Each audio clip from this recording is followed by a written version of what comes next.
Assalamualaikum warahmatullahi wabarakatuh. Pada kesempatan kali ini, kita akan membahas materi mengenai probabilitas.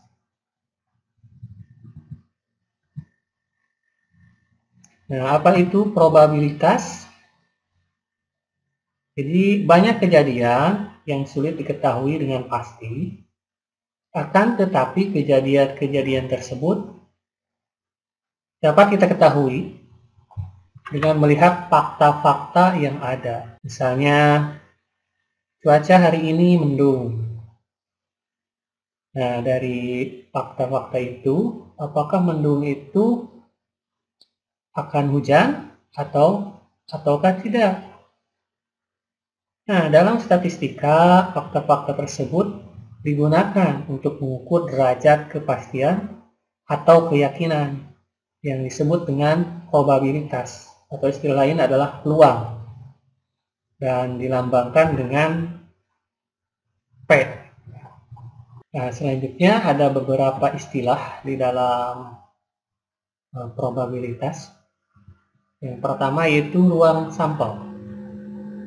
Ruang sampel merupakan himpunan dari elemen yang merupakan hasil yang mungkin dari suatu eksperimen. Ditulis atau dilambangkan dengan S. Jadi elemen ini maksudnya anggota-anggotanya. Lalu ada juga istilah peristiwa. Peristiwa itu adalah himpunan bagian dari suatu ruang sampel, ditulis dengan huruf besar itu A, B, C. Jadi dari sini untuk menghitung probabilitasnya, misalnya probabilitas terhadap peristiwa A, maka menghitungnya yaitu NA per NS. Jadi NA per NS, di mana NA itu banyaknya elemen dari A, sedangkan NS banyaknya elemen dalam S. Nah, ini perumusan probabilitasnya ya. Contoh misalnya dalam hal pelemparan dua buah logam. Jadi contoh misalnya pada pelemparan dua buah uang logam. Kalau kita melempar dua buah uang logam, nah kita bisa tentukan ruang sampelnya. Jadi yang A untuk menentukan ruang sampel. Yang B-nya, bila A menyatakan kejadian munculnya sisi-sisi yang sama dari uang logam tersebut, tentukan probabilitas kejadian dari A. Supaya lebih memahaminya, bisa kita buat gambar seperti ini. Maksud saya dibuat tabel seperti ini. Jadi untuk menentukan ruang sampel, di sini kita lihat, misalnya ini uang logam 1, uang logam kan terdiri gambar dan angka, uang logam 2, gambar dan angka juga. Jadi kalau dilemparkan, kemungkinannya bisa gambar-gambar, bisa juga gambar angka, bisa juga angka gambar, bisa juga angka-angka. Jadi gambar-gambar, gambar angka gambar, sama angka dan angka. Jadi ruang sampelnya kemungkinan ada 4. Ini kalau pada pelemparan dua buah uang logam. Itu ya. Jadi nanti bisa digambarin. Nah, untuk yang B, ini B ya, ada kesalahan nih.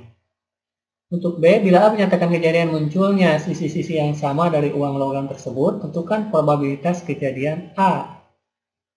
Nah, di sini karena gambar muncul sisi yang sama, artinya bahwa bisa GG, gambar-gambar atau angka-angka. Maka MA-nya sama dengan 2, NS-nya 4. NA itu dari sini nih. Dari elemennya yang muncul, bisa gambar-gambar sama angka-angka. Jadi di sini gambar-gambar 1, angka-angka 2. Jadi NA-nya ada 2. Sedangkan NS-nya kan ruang sampelnya. Ruang sampelnya ada 4. 1, 2, 3, 4. Sehingga probabilitas kejadian A atau munculnya sisi-sisi yang sama itu FA, probabilitas A sama dengan NA per NS. NA-nya 2, NS-nya 4. Jadi 2 per 4. Isinya adalah 1 per 2 atau setengah. Gitu ya. Dan pada probabilitas nanti untuk FA ini kemungkinan terbesarnya itu cuma 1 ya. Jadi hasilnya paling besar itu di sini nanti akan 1. Kurang dari 1 ya ke bawah. Jadi antara rentang 0 sampai 1. Paling kecil 0, paling besar 1. Gitu. Jadi tidak ada probabilitas yang nanti hasilnya itu lebih dari 1 atau kurang dari 0. Berarti itu salah pengerjaan. Oke, nah itu contohnya. Coba kalau misalnya pelemparan 2 buah dadu. Ya, jadi kalian cari ruang sampelnya dan juga ini pertanyaan-pertanyaannya yang bawah ABCD. Kalau 2 buah dadu kan satu dadu ada berapa? Ada 6 ya. Kalau 2 dadu bisa kemungkinannya kan nanti yang keluar itu 1, 1 gitu kan, 1, 2, 1, 3 dan seterusnya. Coba dibuat tabel kayak tadi. Nanti setelah dibuat tabel, coba dijawab ininya. Nah, kemungkinan-kemungkinan. Itu untuk probabilitas. Pengantarnya. Nah, selanjutnya ada distribusi probabilitas. Nanti kita akan mempelajari mengenai distribusi binomial dan juga distribusi Poisson. Kita satu-satu aja dulu ya. Untuk pertemuan sekarang paling sampai distribusi binomial aja. Nah, apa itu distribusi binomial? Jadi ciri-cirinya yang pertama, percobaannya itu terdiri dari n pengulangan. Tiap pengulangan memberikan hasil yang dapat identifikasi sukses atau gagal. Jadi distribusi binomial itu cuma 2 kemungkinannya, sukses atau gagal. Atau misalkan baik atau buruk, misalnya gitu ya. Salah, benar, dan sebagainya. Lalu probabilitas sukses dinyatakan dengan P, tetap atau konstan, tidak berubah dari suatu pengulangan ke pengulangan lainnya. Sedangkan probabilitas gagal adalah I sama dengan 1 dikurangi P. Ya, pengulangan dan pengulangan lainnya saling bebas. Nah, ini rumus distribusi binomial. Ini rumusnya ya. Jadi B dalam kurung X, N, P sama dengan CX pangkat N, P pangkat X, I, N dikurangi X. Untuk X-nya dari 0, 1, 2, 3, dan seterusnya. Dengan N banyak punya pengulangan, X banyak keberhasilan dalam mengubah acak X, P peluang berhasil pada setiap pengulangan, I peluang gagal adalah 1 dikurangi P,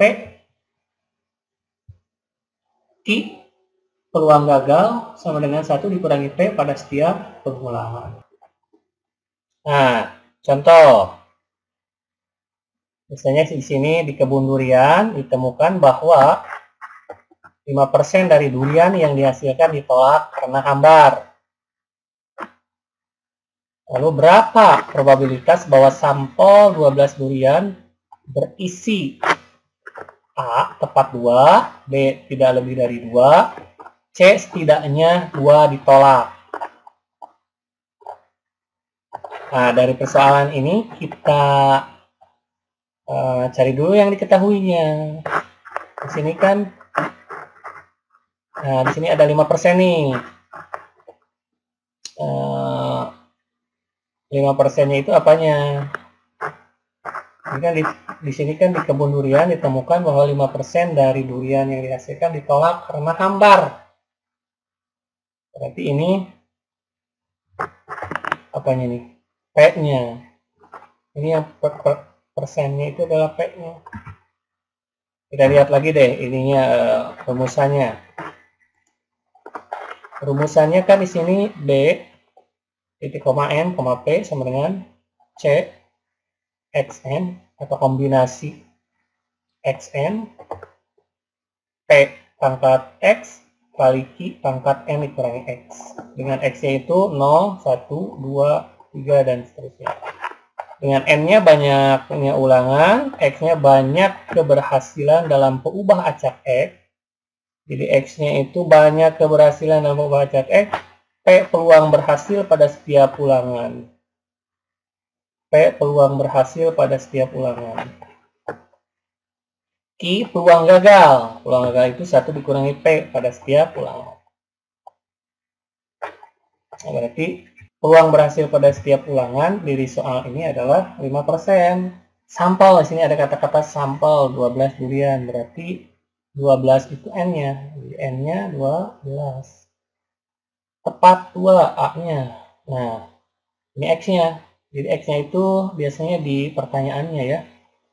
Untuk A itu tepat 2, berarti X sama dengan 2. Lalu B tidak lebih dari 2. Artinya bahwa maksimalnya 2. Maka ini berarti bentuknya itu pertidaksamaan, yaitu X kurang dari sama dengan 2. Karena tidak lebih dari 2. Lalu C setidaknya 2 ditolak.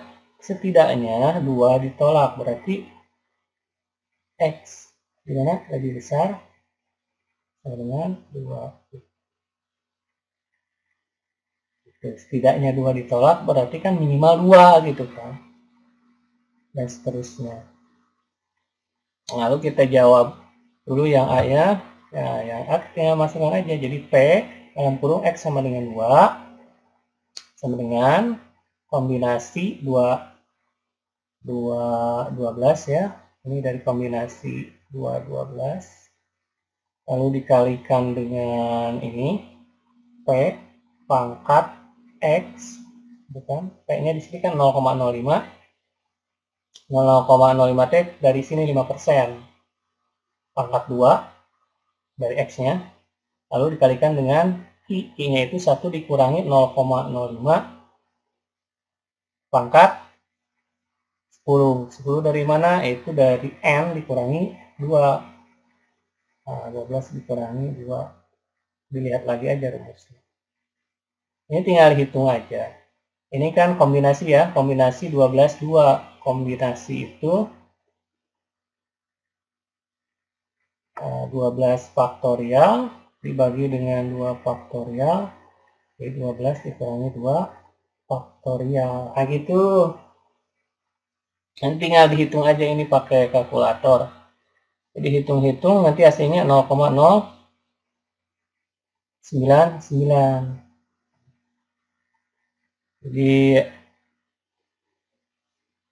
Jadi sebetulnya ini bisa dicari juga nilainya dengan tabel. Gitu ya. Ada namanya tabel distribusi binomial. Caranya yaitu gini, saya cari dulu tabelnya. Misalnya ini, nah ini tabelnya. Ada tabel distribusi binomial. Jadi cara melihat tabelnya, pertama kita lihat sini nih, di atasnya ada P kan. Tadi di soalnya itu P-nya itu berapa? 0,005. 0,05. Selanjutnya kita lihat X-nya. X-nya berapa? 2 ya.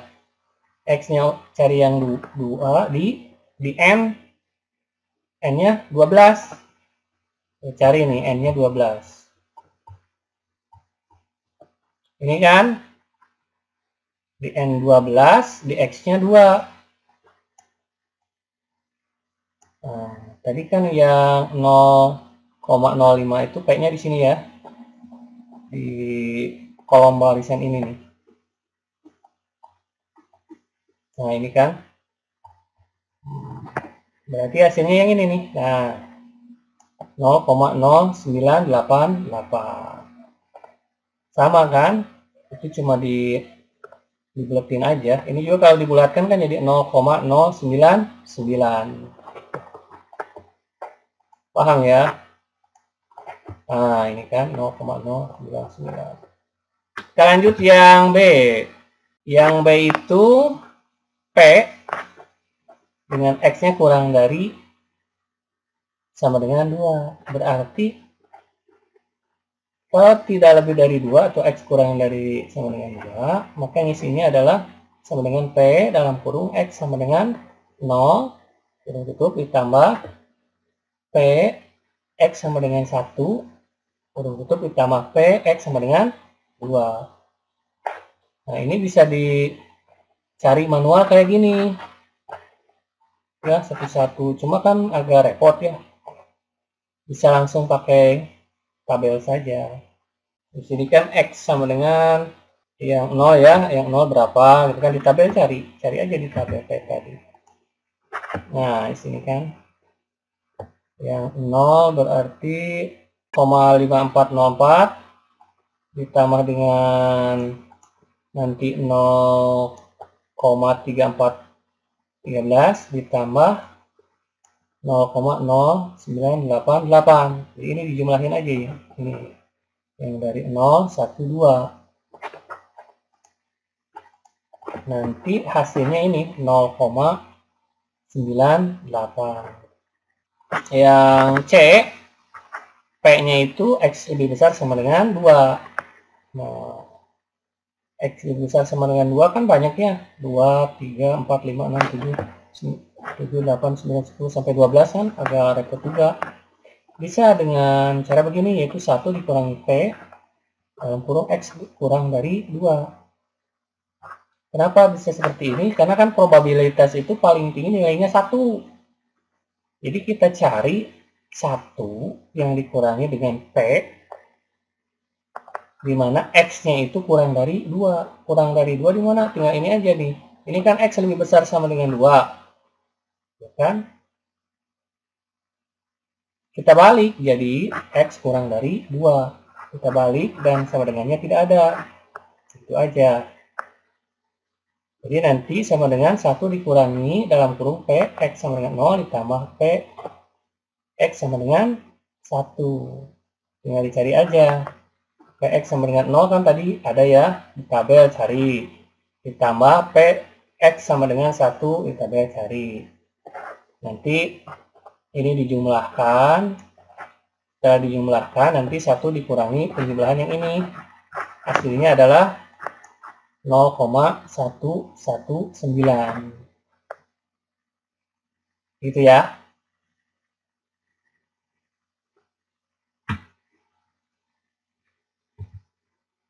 Nah, ini bisa untuk latihan soal, silakan ini dikerjakan. Saya rasa sekian dulu. Kalau ada pertanyaan boleh nanti di WA grup. Wassalamualaikum warahmatullahi wabarakatuh.